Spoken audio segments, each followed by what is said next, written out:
Hello everyone, this is the Leech bringing you Game 3 between EmpireKas, the red Terran in the bottom left of Xel'Naga Caverns, and MouzStrelok, the blue Terran in the top right of Xel'Naga Caverns. So once again, these players are tied up 1-1. In Game 1, we saw Kas do a wicked Blue Flame Hellion drop that killed about 15 SCVs of MouzStrelok and ended up pretty much winning the game for him.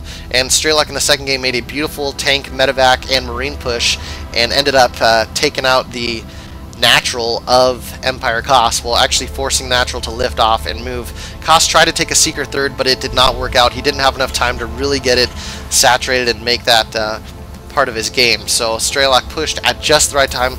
If he would have waited longer, it might not have worked out for him as well. So he pushed at the right time and took Game 2 very decisively.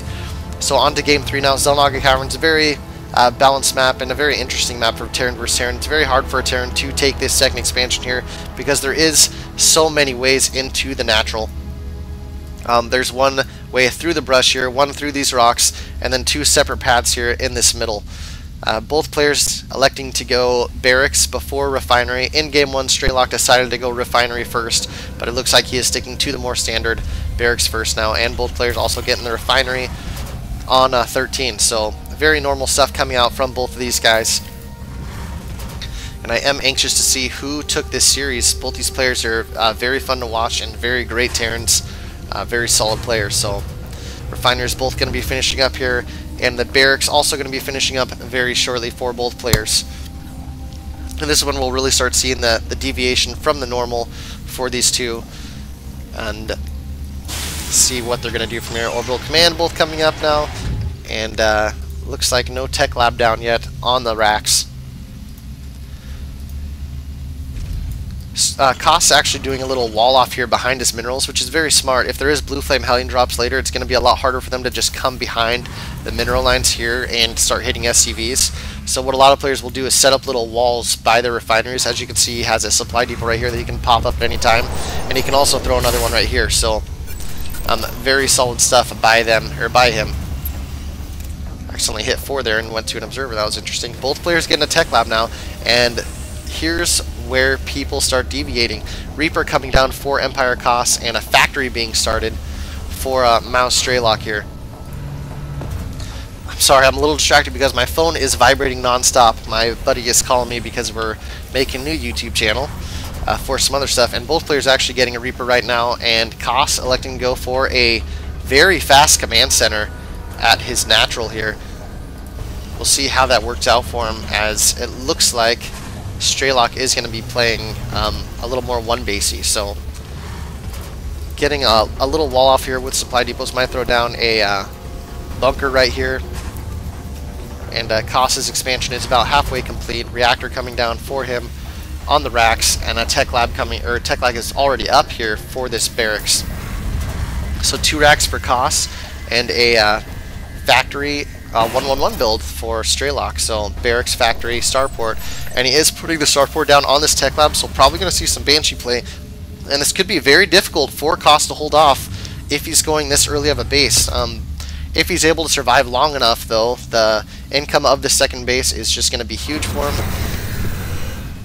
Just like in the other game when he tried to sneak the third, if he would have been able to hold off a little bit longer, it would have made a huge difference. Kas now getting a factory after getting 2 racks, and his second command center is going to be finished up right now. Continuing to both players just kind of filling each other out here. Kas is looks very concerned, checking around everywhere to make sure that nothing crazy is going on. Stim coming down now for Kas, a Raven coming out for Strelok. So very interesting. He's really digging the Raven play, and I like that. Ravens are very versatile units, and they're very solid, and a player like Strelok can put a lot of good use into him. Me with the Raven, it's probably the ugliest thing even you've ever seen. So I just kind of don't use him that much unless I just want to get rid of creep. Orbital Command now finishing up at the expansion for Kas, calling down Tool Mules at the expansion, and tanks starting to come out now for Strelok. So we could have a strong push here fairly shortly, and we'll see if Kas is going to be able to hold it. Kas just continuing to pump out the Bio Ball here, and he is getting that stim upgrade. It's about halfway complete. A starport now coming down for him, and a tech lab coming down on the factory. So both players look like they might be going tanks here.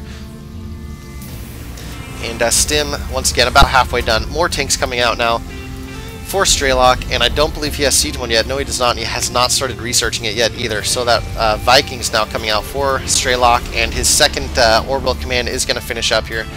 But if we take a look at the income tab, we can see that cost is going to be quite a bit ahead, 200 to 300, even 400 ahead at times, depending on mules.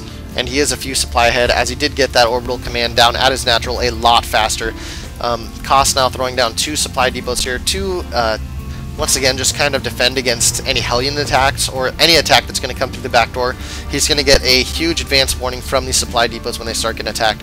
Siege mode is on the way now for Strelok, and he's deciding that he does feel secure enough to start moving out that expansion here. Another barracks coming down for Strelok, and a tech lab coming down. I didn't see where that went down on, actually. I believe it went down on this barracks, so we're going to see a large SCV transfer here, and the income's going to start evening out. Costs about 10 supply ahead right now, though, as he was a lot more ready for that expansion because it was down so much earlier. Bunker was laid down by Cost, but he's actually getting rid of it and looking like he's going to start pushing out just to take a look at what's going on. Siege mode is on the way for him as well, and combat shields for those Marines as another barracks is finishing up. So taking a look at the production facilities here, it's 3 racks, 2 factory, 1 starport for Cost, compared to 3 racks, 1 factory, 1 starport from Strelok. So 1 more factory for Cost, but Strelok is ahead on the tanks here, and he does have 3 already with siege mode. Cost already taking out his gold right here, deciding he's going to want to take that as his 3rd, most likely, or just getting that out of the way for later in the game. His siege mode is about to finish up, more Marines coming out, combat shield about to finish up for him, and just continually pumping out those SCVs. Cost still about 10 supply ahead, so his macro is looking very solid. And if we take a look at these Marines here, they do have stim, no other upgrades. I don't believe they even have engineering base down right now. Reaper taking a look at what's going on. And the Reaper of Strelok is going to see all these Marines of EmpireKas.